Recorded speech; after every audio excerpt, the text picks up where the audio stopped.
Dalla sua fondazione nel 1948, sostenuta da importanti contributi di magnati privati, l'Organizzazione Mondiale della Sanità ha perseguito l'obiettivo di gradualmente sostituirsi alle istituzioni degli stati sovrani di ogni singolo paese in merito alla gestione della salute pubblica.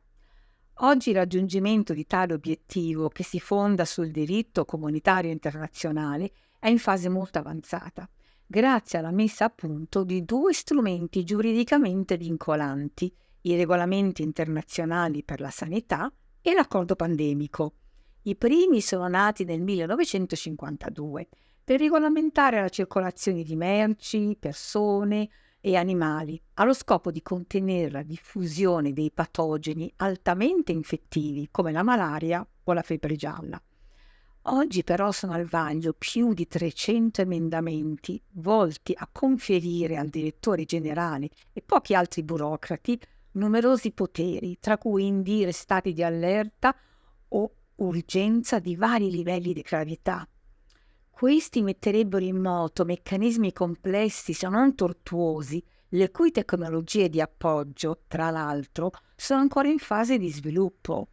Si va dall'allerta alla sorveglianza, alla valutazione del rischio, alla censura delle informazioni, alla mobilitazione di ingenti finanze, alla distribuzione di farmaci, impropriamente chiamati prodotti per la salute, al controllo del movimento dei passeggeri, ai certificati sanitari e altro.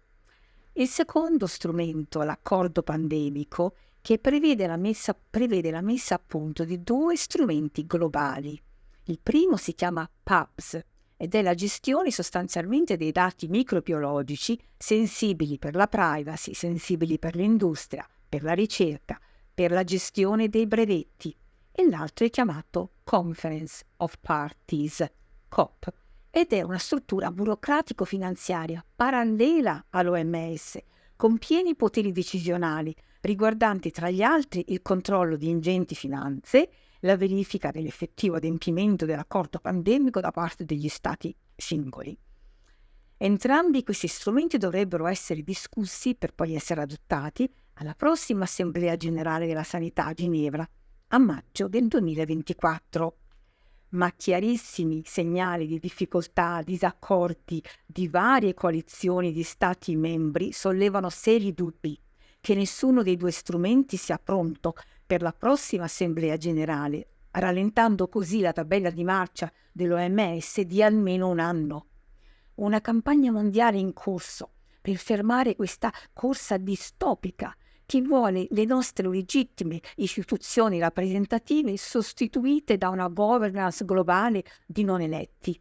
Allora noi invitiamo tutti gli italiani a firmare la lettera che abbiamo preparato, indirizzata a parlamentari o membri del governo di vostra scelta, consultando sia la lettera che l'indirizzario che abbiamo pubblicato al momento sul sito Act for Your Freedom, ma presto saranno disponibili anche sul sito di Ancora Italia.